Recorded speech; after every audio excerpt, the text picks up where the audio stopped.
Hello, this is Brad Wild, and we are in Medford, Oregon. This is Kilo Mike Foxtrot Romeo. And before you is the FlyJSim Q4XP, or the Dash 8, made by de Havilland in Canada.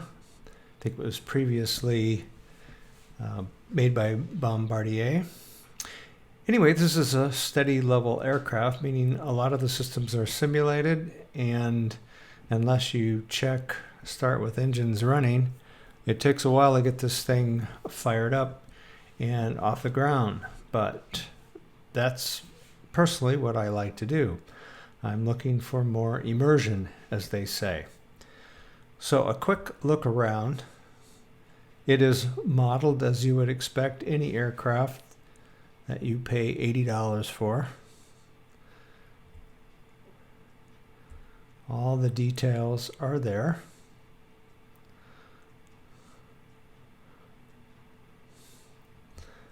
And the cabin itself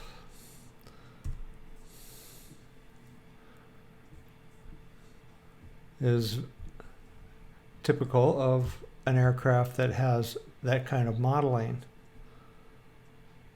But I don't spend much time in the cabin. I'd prefer the cockpit. This is not going to be a tutorial on how to fly this airplane, but you're welcome to look over my shoulder as I get it fired up, program the FMC, plan the flight, etc. So why don't we jump right into the planning stage, which is really something that I enjoy a lot. So here's a straight line between Medford and Seattle. That's where we're headed. We're going to fly right over Portland. This will help orient you to the ground we're going to be covering. So I'm not going to be using VFR. I want to move over to a low altitude chart and start with our SID. We're going to use the Brute 7, which I think is very unusual in that after we take off, we'll be taking off to the south-southeast, and then we make this wide sweeping right turn and picking up the non-directional beacon and fly out on a bearing of 6.6, and then transition over to the FMC and navigation that will take us on this. It looks like a DME arc. I suppose it is, but it's also laced with a few of these waypoints.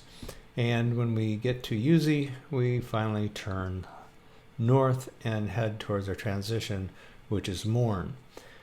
I'm just curious why one has to make this arc. I thought at first it was because there were mountains here, but I have found that in my climb, by the time I reach this non-directional beacon, I'm already close to 10,000 feet, which is higher than any of the mountains around.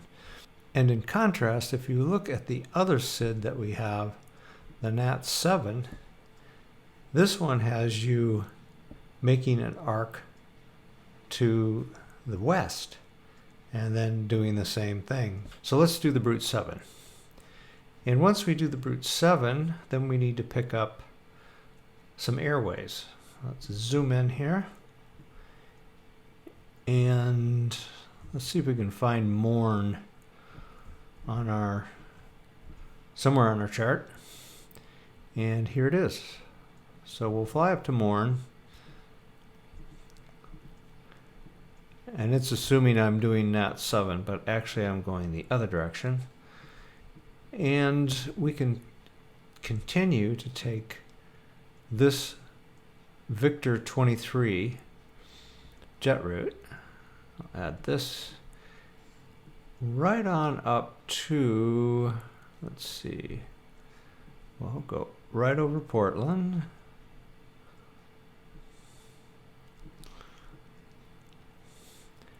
And continue up to Craig. And this is the Hawk 7 star that we're going to be using. And take a quick look at that. So we'll pick it up here at Battleground.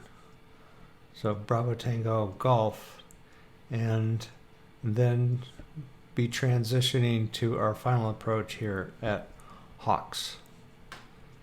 So now we can plug all that in to our FMC when we get in the airplane.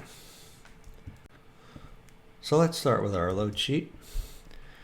You can be very granular in how you load this airplane. I'm going to let it do most of the work for me.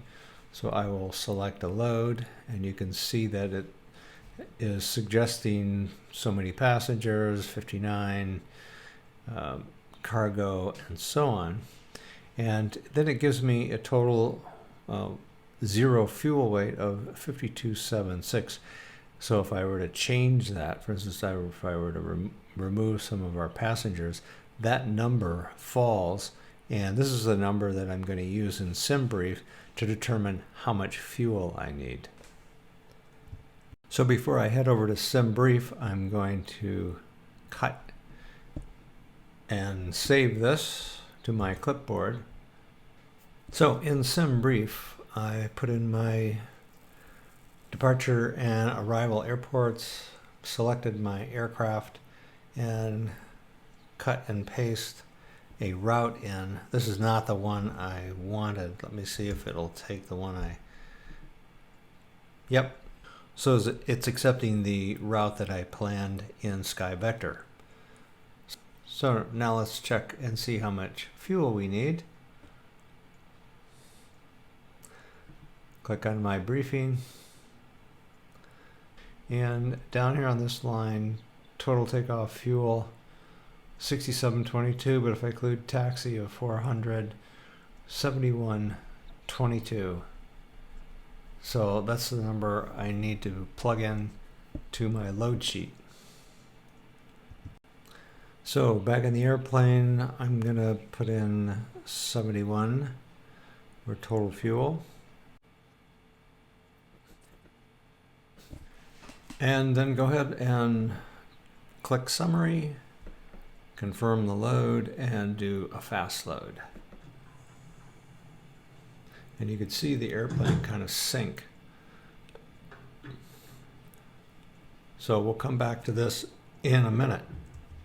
So I have my handy checklist out, which I'm happy to share if anybody's interested. So we'll start by closing the cockpit door.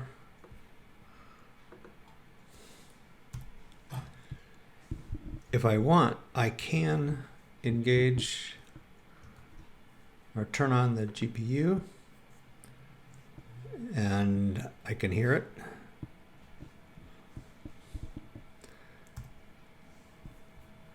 Close this for now. Master battery on, all the DC switches on, external power on. These are the light switches for the panels. I can start recirculating, and because I'm in the airplane and things are happening, I'll turn on the beacon and the position light, and I can start my APU. So you see a little bit of a flash, and then you hit start, and when that light goes out, you'll be able to turn on the generator and bleed air, turning off external power.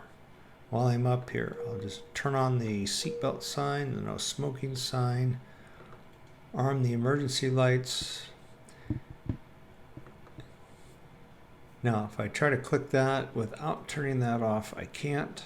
So now that it's green, I can turn on bleed air. So everything is set up here for right now.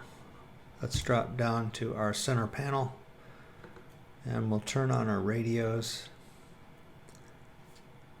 and turn our screens on. Go up to our FMC and turn on our PFD and MFD. And I'm not sure what COM1 does, but I turn it on anyway. Now these are independent FMSs. You can sync them. I don't pay any attention to the one on the co-pilot side, but I do turn it on. Set my range to 10.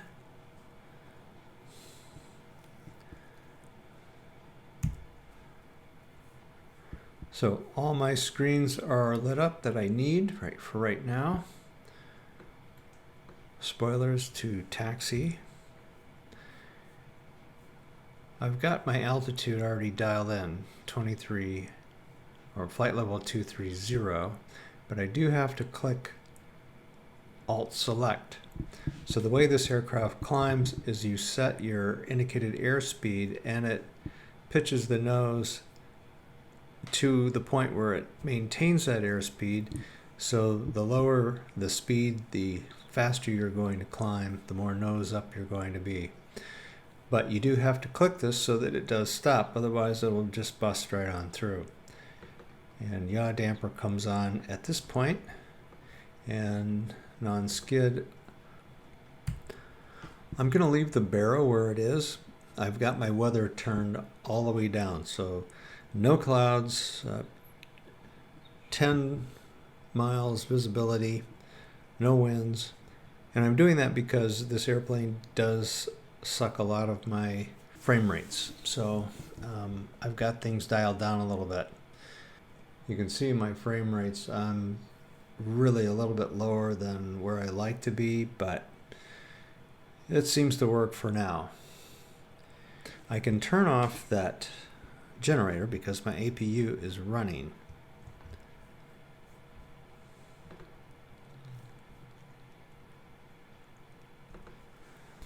Before I start the engines, why don't I program the FMC? This FMC is nice and crisp. It does what it says it's going to do. It's very accurate and reliable. I have no idea what database expired means because I'm using my Navograph data, which has just been updated, so I should be in the clear. So starting with our flight plan, click Menu, Depart, and this system's a little unusual. You don't enter 14 or 32, you enter this number. So it's kind of like multiple choice. And if I click this little area, I get this flashing, which means I'm in keyboard mode. So we're taking off on 14. So 1, enter. We'll be using the Brute 1 SID. So 1, enter. We will transition at morn. So 7, enter. So our departure is plugged in. Now, what about that airway? So we'll select morn and then click on list, and this will give us the option to enter an airway. So we're going to be flying that Victor 23. So number 2 and enter. And we'll be transitioning at Bravo Tango Golf. That's 2, enter.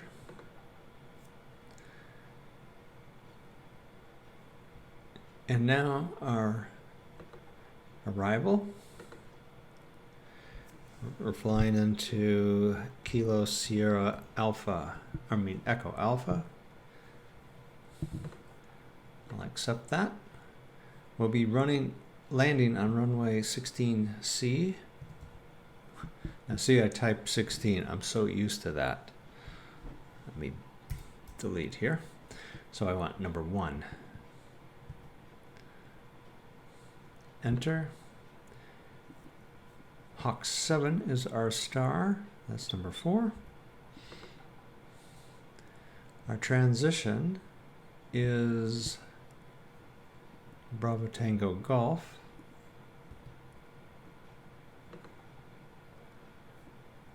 And our approach that we're going to be used is an RNAV Z number 3. And we'll look at that in just a second. And this will be our transition, number 4. Now let's just take a peek through here and look for any, they don't call them discontinuities. They call them, let's see, broken. I just want to make sure I didn't double up on anything. They call them no links. Here's one. So we'll just go ahead and get rid of that. And there's two Vashons. I'm not sure why. So click there, delete, delete, delete, delete, delete, delete. So now we should be good. Go back to the beginning. Now the next thing we need is our fuel. So let's go back and open up our JPad. So we've got 49 passengers. 49, enter. Cargo. Total cargo is 1964.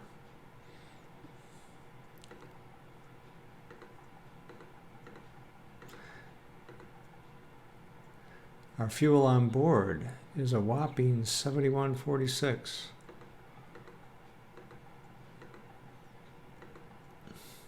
So that takes care of our FMC. And we can close our JPad. We won't need it again. Okay, let's take a look at that approach into Seattle. That was an RNAV approach. Well, actually, it's an RNP approach. So what the RNP approach allows you to do is cut some corners. So we'll enter it here at Vashon. And instead of flying all the way out here, like you would with a normal RNAV approach or an ILS approach, we can save some time and some fuel and just sneak in by making this turn to 16C. I do have a video on my channel called RNAV, and I do talk about the RNP in a little bit more detail. All right, now it's time to start the engines. Let's leave our FMC, go up to our panel, turn off bleed air, select engine number 1, click the start button, and we hear it start to spool up. It'll start to turn in just a second. There we go. And at this point we can add some fuel. I've got a key mapped to those levers. This is the condition lever, but it's how you add fuel. So let's see how we're doing. So it is starting up. You'll hear a little beep, which means that we can go ahead and start the second one. So click the start button.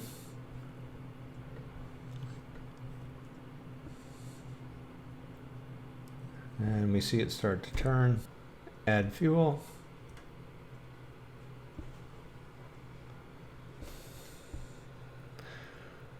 And once they get up to speed, stabilized, we can move the condition levers all the way to max and get ready to taxi. But in the meantime, let's plan our pushback.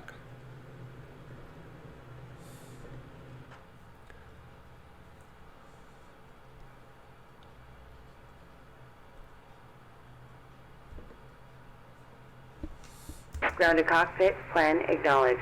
Call me through the menu when you are ready. We're ready. Ground to cockpit, tow is driving up.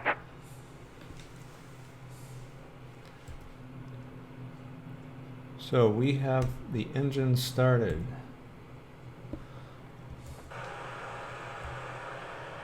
Those cones will stay in place until I release the brake.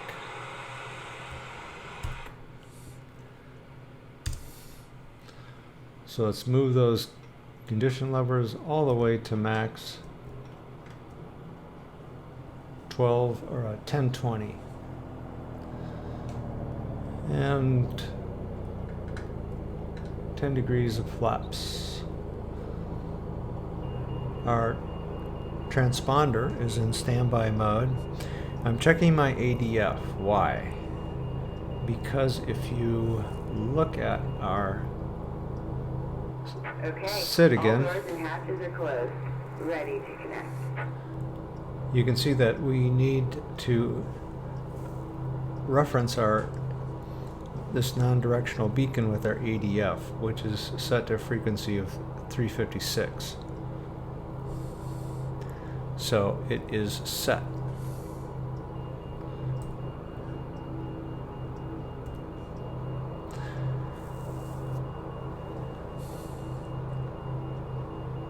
Check my V speeds.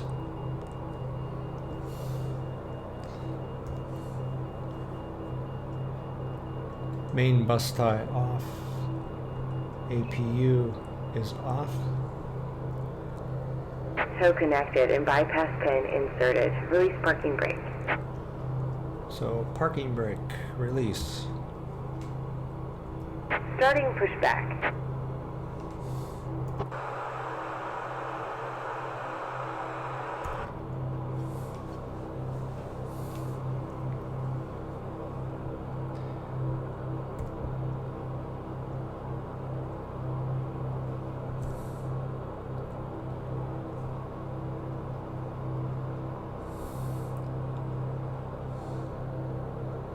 So auto feather must be selected for takeoff, and then these bypasses and auxiliary pumps.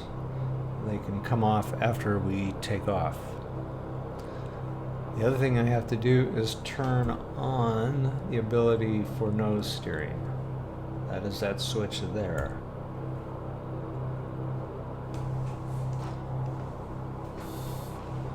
So we will taxi to the north so we can pick up the runway 14 for our departure.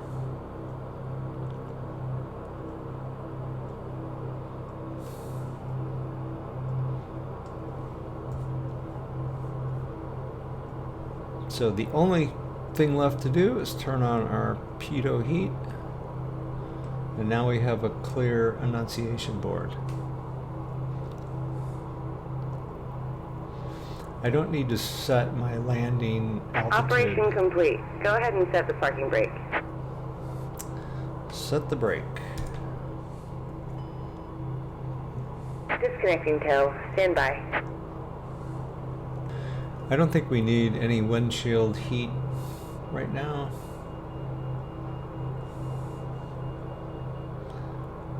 I'll turn on the taxi light as soon as we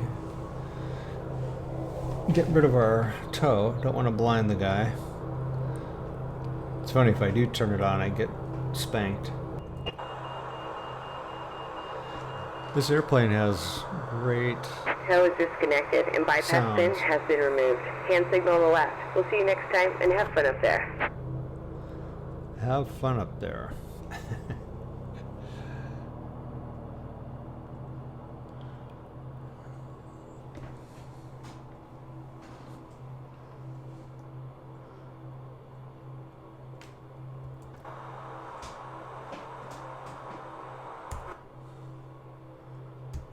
Release parking brake.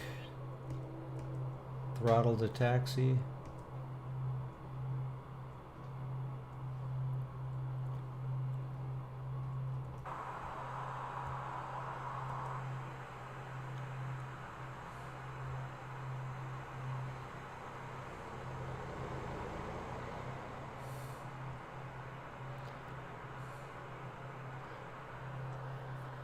And we have a long way to taxi, so why don't I just meet you at the other end?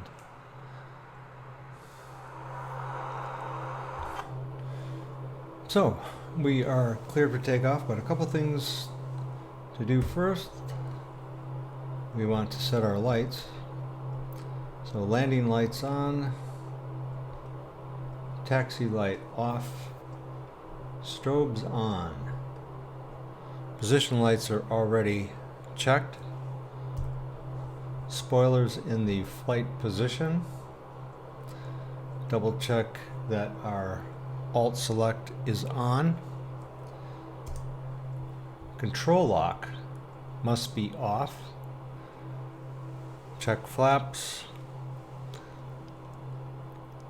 Transponder on. You just hold the button and it is on. ADF is 356.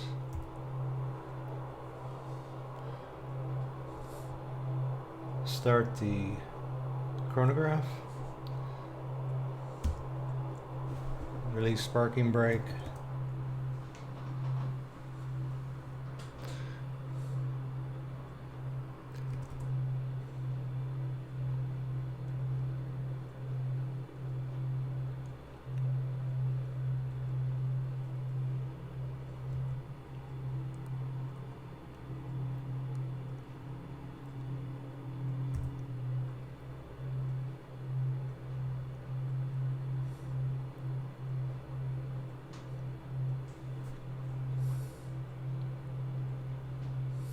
Before I forget, I need to set my nav source to FMS. I'm going to hand fly for a while, but then I will need to make sure that the FMS is set.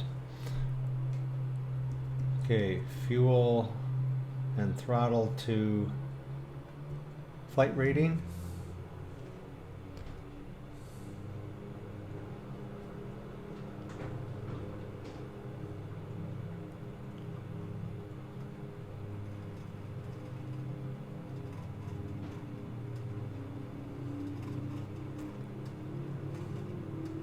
Rotate.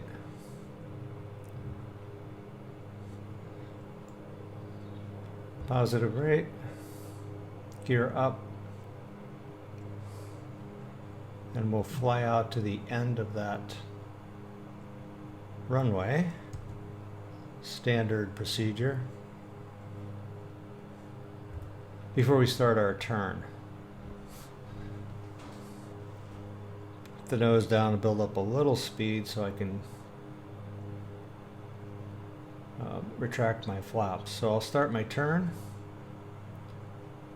Again, I'm just hand flying, and it does feel great under the hand. It feels like a big, heavy, solid aircraft. So flaps 1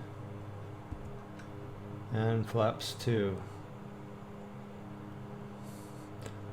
So I've got about a 20-degree bank here.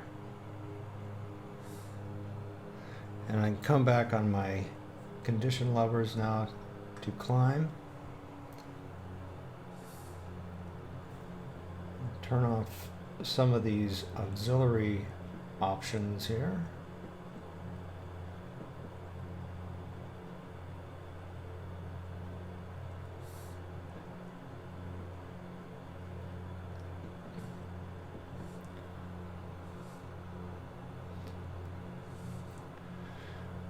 Now I'm watching this ADF needle. It's the one with the circle and the single white line.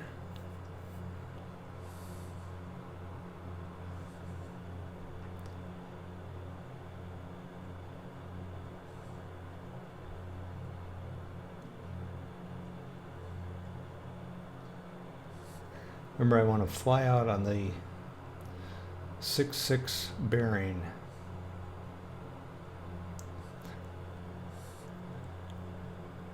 I set my heading bug there so I'm reminded. Now I found this ADF needle a little jumpy. I tried this in the default bearing and it was a lot easier.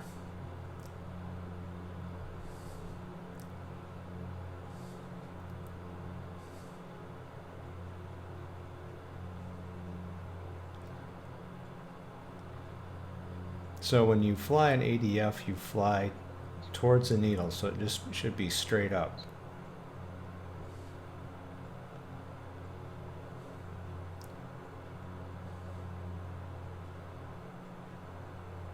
So I shot past it a little bit.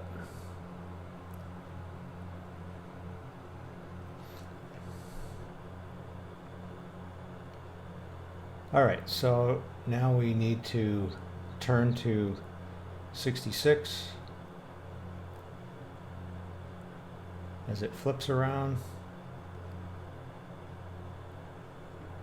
and go to automated flight,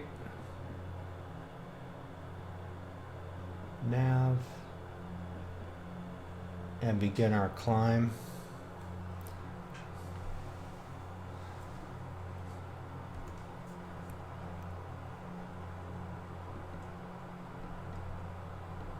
Bleeds to on.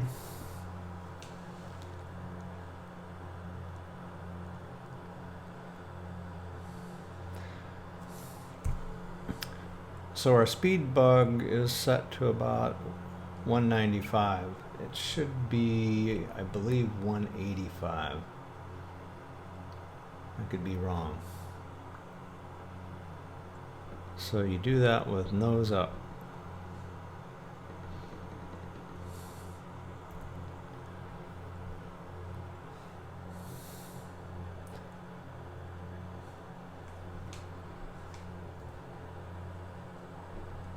Get a little better view of our route. So you can see that we're flying eastbound to pick up the beginning of our arc. So here is Brute, the namesake for our SID.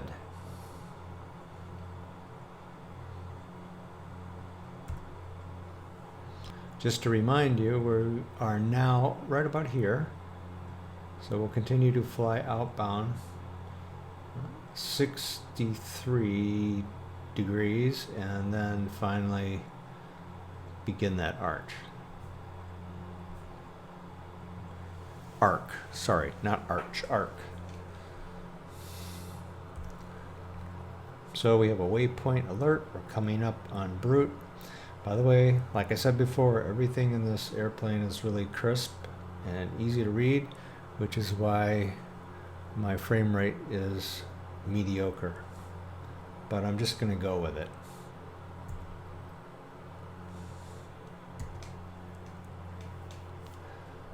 This mountain has a name, but I don't remember what it is.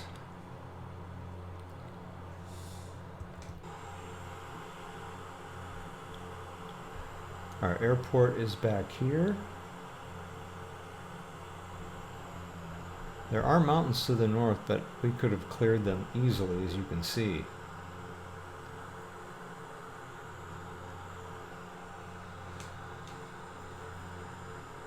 Now, this airplane is very reliable, very predictable, but you do have to take some time to get things set up properly, which again is something that I like to do. So we are about ready to begin that arc.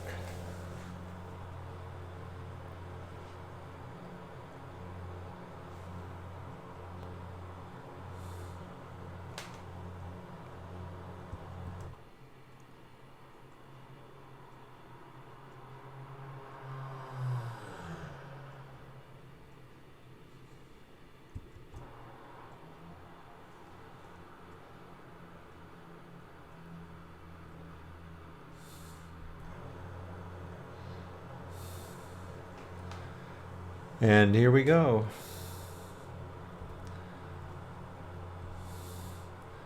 Just want to check everything here. All looks good. We can turn off our landing lights since we are above 10,000.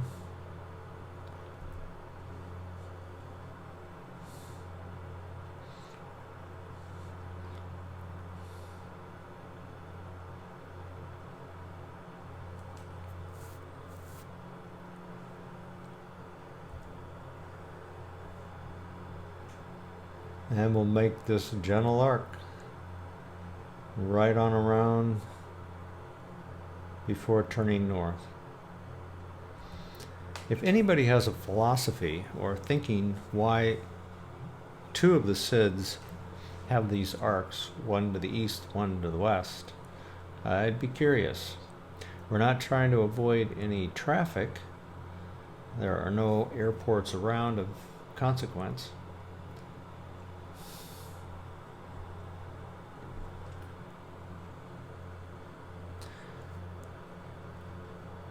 So why don't we leave it here for right now, and when we get to our transition or close to it, you can join me again. So we are nearing the end of our arc and about ready to turn northward, and you can see the nice gentle curve that we have, or bank that we have. So if you look straight at the aircraft, just a real gentle bank. Our airport is back here, so we've made this very huge circle around, and getting ready to turn north.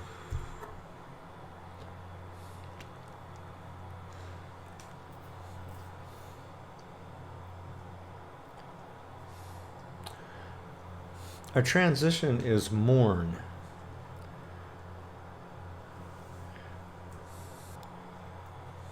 So morn is the beginning of our Victor 23 airway. So we have just made this arc and turned here at UZ, and will officially join. I guess we are official here already. We're already on it. But our transition is officially morn. So we stick with the Victor 23 airway up through the Eugene VOR and over Portland and right on up to where we transition to our star. So 9 miles to morn. And we are at altitude. I can pull back my condition levers to 850. The speed should begin to climb. Yeah. Turn off the fasten seatbelt sign.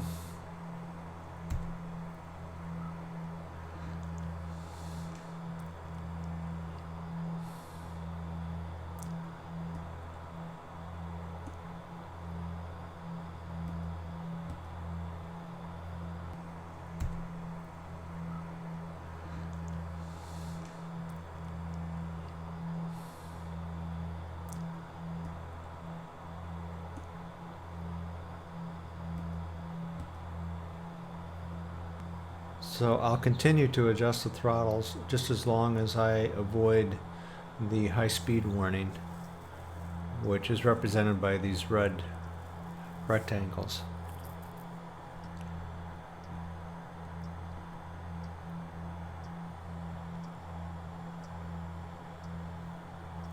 So we are well on our way, and we'll check back in maybe at Eugene and Portland, because right now it's just this. Beautiful, but same old thing.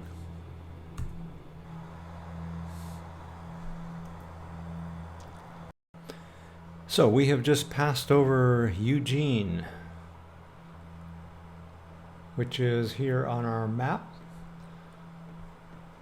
So now we're headed towards Portland. Take a look around. A lot of nice pop-up screens. And by the way, since we have this one open, we can get our progress. So distance to our destination, our ground speed. You can see our weights. So we've got plenty of fuel.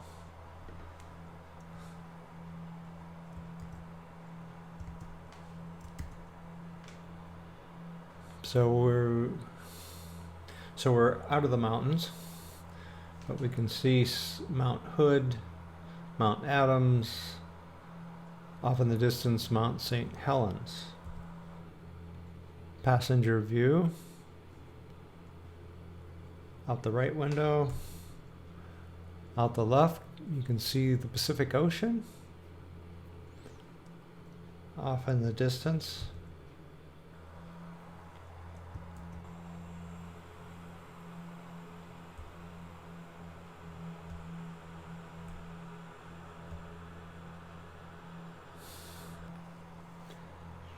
So we'll just cruise along here for a while, and when we get closer to Portland, we can get back together. So we are right on top of Portland, or it's right on our nose. You can see, I'll zoom in a little bit. How about that?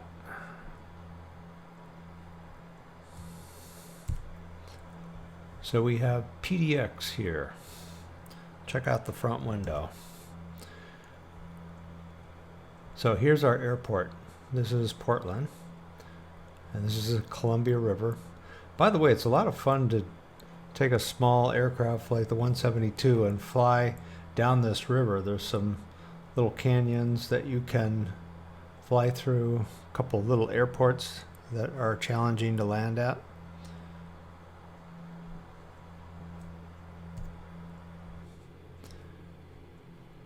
So we have Mount Hood.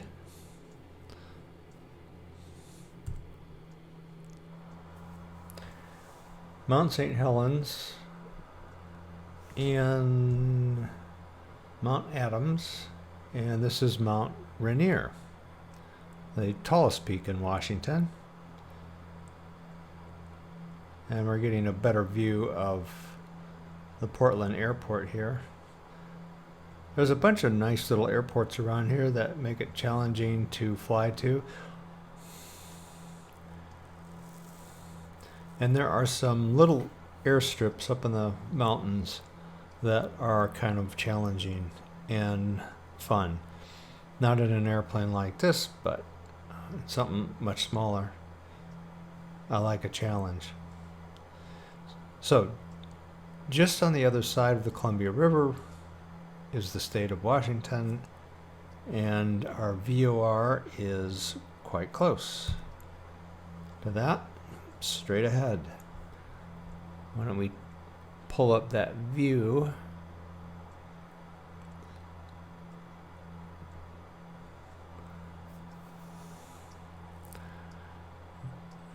And this is Bravo Tango Golf. And we are still on that Victor 23 airway. Take a look at our map.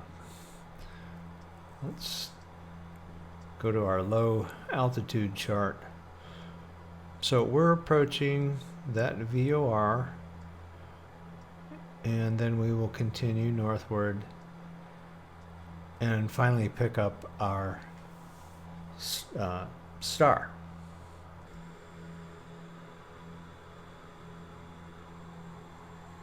There's the airport.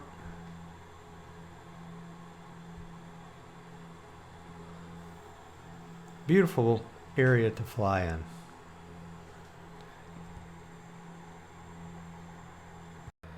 All right, it's time to think about our approach. The FMS thinks we'll be at 31.9 when we cross over Patera, but we are at 23. So I'm gonna plug that number in instead. And then I want to make sure that I don't miss my top of descent. So I'm going to put in my descent rate here, and I'm going to go with 1,500 feet per minute. And it shows my top of descent is like right now, 4 miles away. So it's a good thing I put that in. So normally this would be 1 or 2, and once it gets below 1, you can go ahead and click your VNAV switch. Let's see.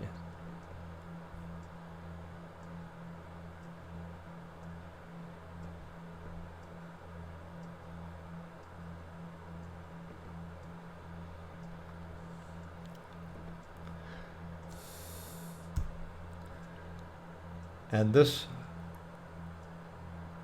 little line will descend. Now I'm not going to get my VNAV to appear unless I dial down my altitude. So let me get that rolling right now and then click VNAV. So now it appears. So I'm going to go ahead and dial my altitude right on down. And there's our descent beginning. You see the needle.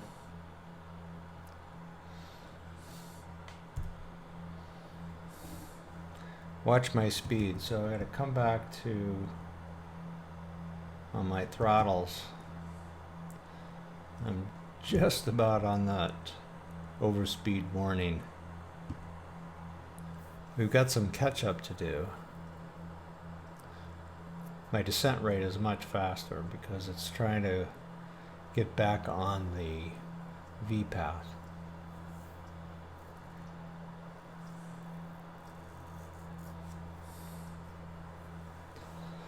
So I almost missed that.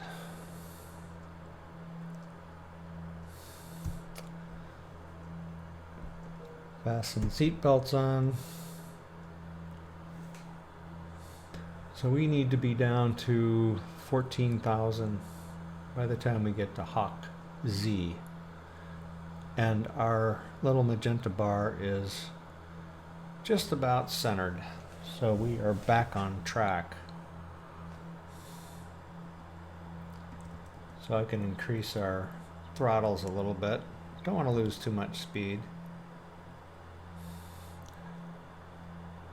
Now normally at flight level 180 I would set my barometer, yes, my baro, but I'm just keeping it at 2992. Again, I've pretty much zeroed out all weather possibilities. So more as we get a little bit closer. So as we approach Hawks, we want to make sure we're going to be at 1495, and we should be pretty close. But that ends the first part of our star chart. So here's Hawks. So what happens after that? Well, if you go and look at all of your charts, there's a Hawk 7 continued. So there is a turn here and a fork in the road. This easterly path would be used to line you up for a runway to the north, where this is going to bring us on around for a landing to the south. And here's Vashon, which is where we transition to our RNP approach.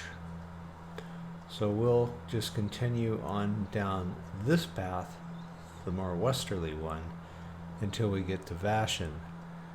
And why don't I go ahead and pull that chart up again. I really like these RNP approaches. They are used for navigating through a mountain range. So you can actually set up an approach that is going to take you through some valleys, curving back and forth. So obviously it has to be very accurate. There's also one, and you'll see that in my video on RNAV, that takes you down the Potomac River, curving back and forth to avoid flying over restricted areas like the White House and getting shot down. So we have just made that turn.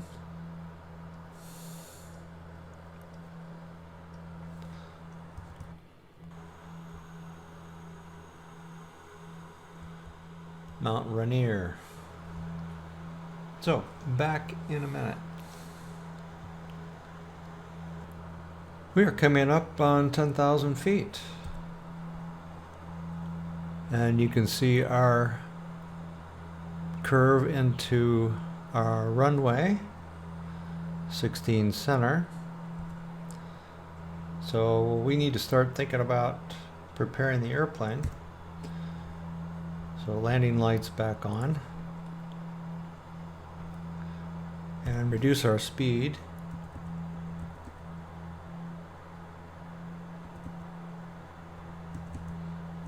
to 250.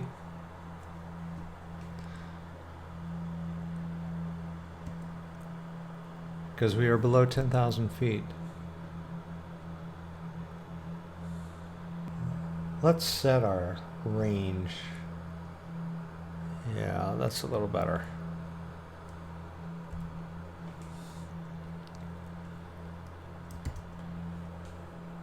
And here's our airport. This is Seattle.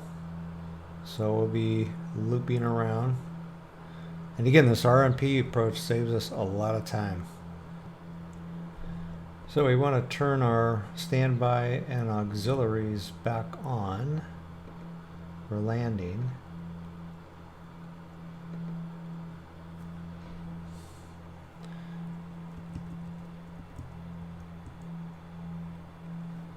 Slow way down.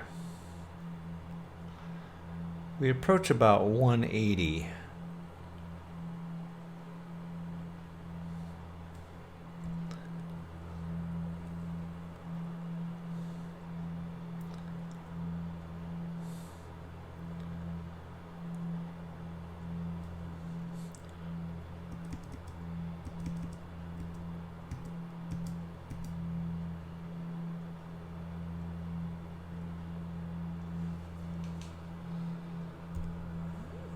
And let's go to 10 miles.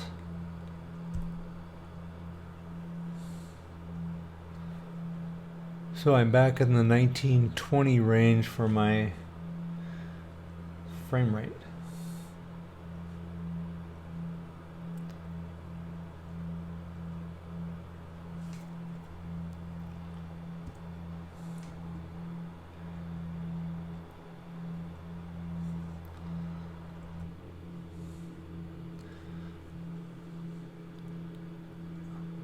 Looking for our airport here.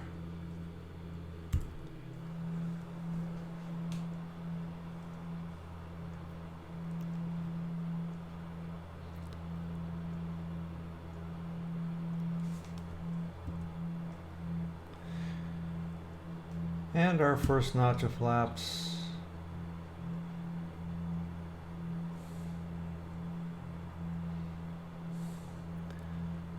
And I'll put down the landing gear. You don't want to do that in a turn.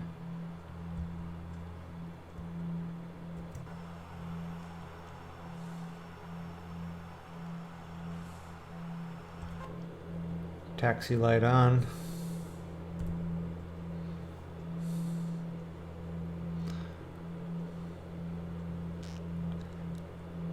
And now we begin our turn.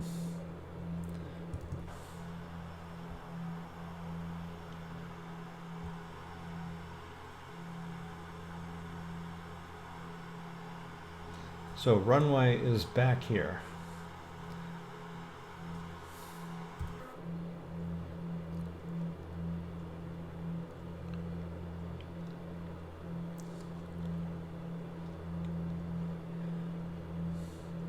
So this airplane requires that you keep the power on. You just drive it to the runway.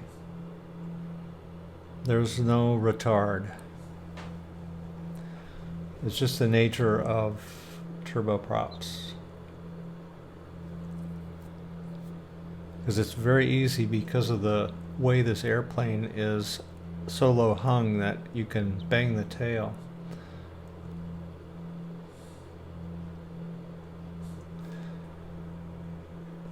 Clean up the data.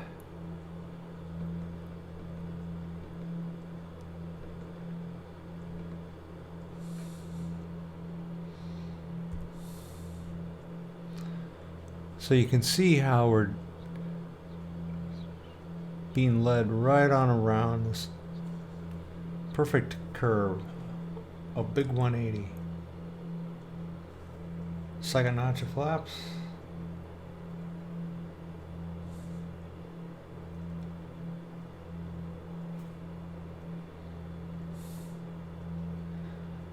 And we want to come over the fence about 129.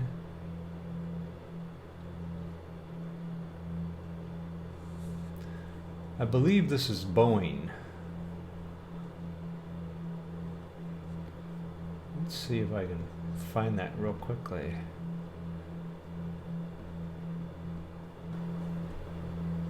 "15 degrees flaps."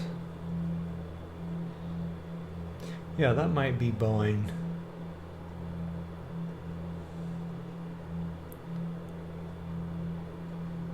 You can see our runway just behind this bar.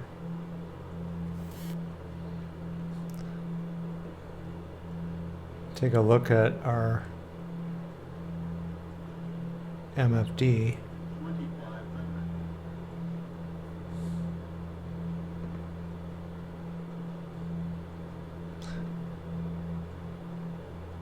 So our runway is 16 center.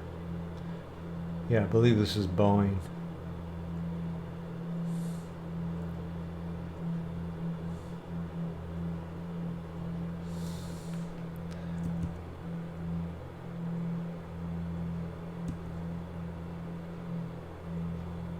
I better start slowing down.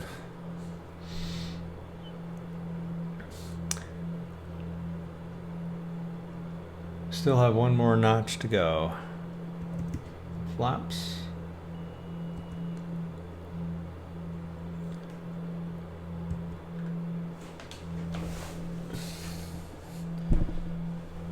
Get my feet back on the pedals here.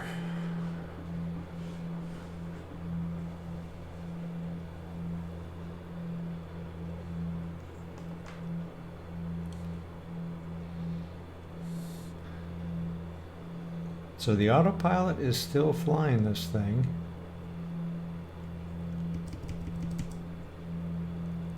Don't want my speed to drop off too fast. Takes a while for these engines to spool up. If you get behind the airplane, you're in trouble.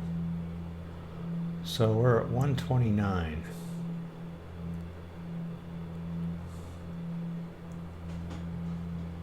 This airplane is a little heavier than normal because all that fuel. I don't know how SimBrief gets that number, but I think we have way too much fuel.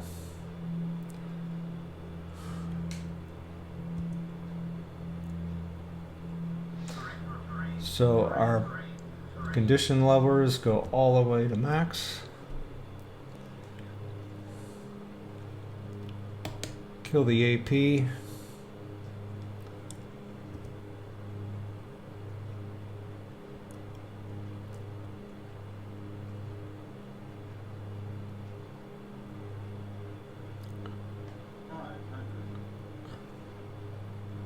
RNAV approaches don't always line you up perfectly with the runway.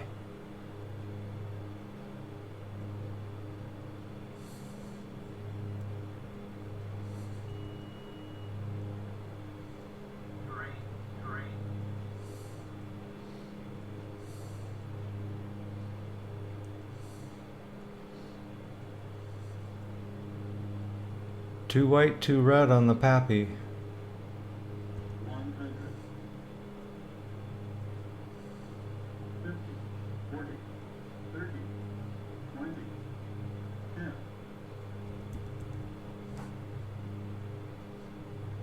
And reverse.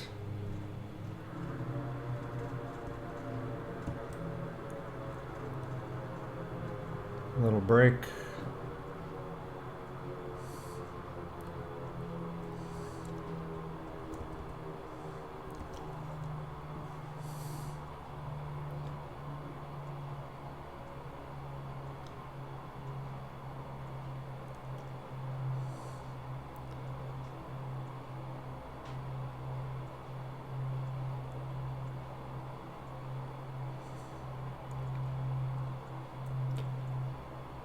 So that wasn't too bad.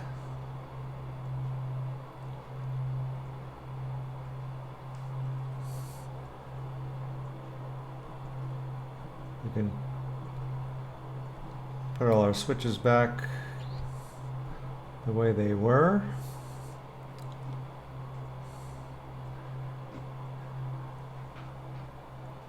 And we'll stop just short of the taxiway.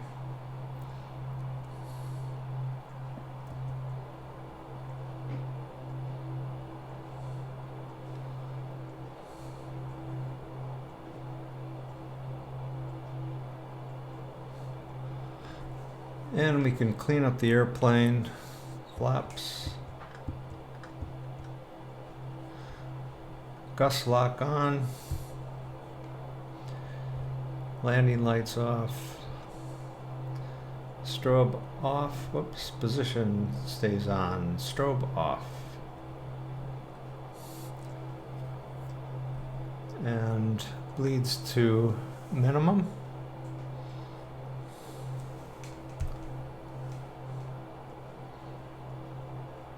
And let's taxi over to the terminal.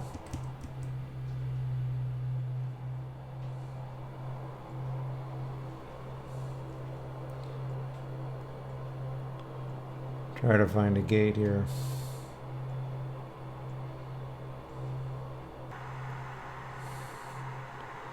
Boy, you get no respect, do you?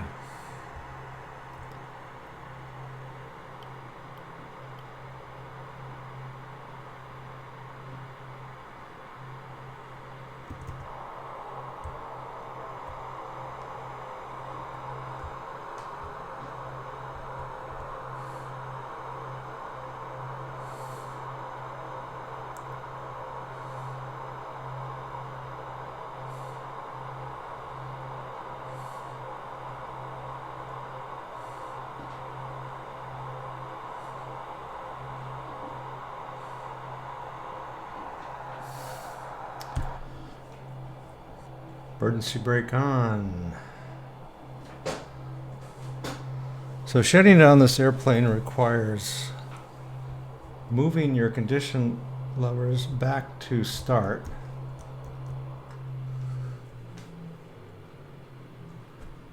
And then once they slow down, we click on feather.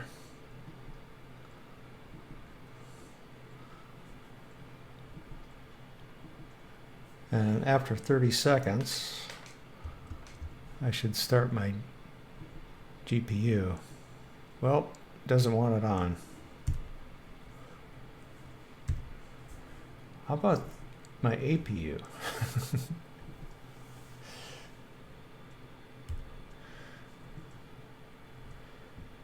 And now I move them down one at a time to fuel off.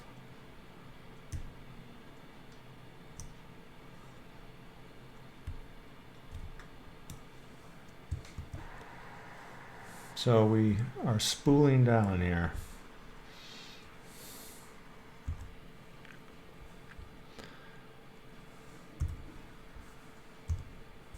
So taxi light off.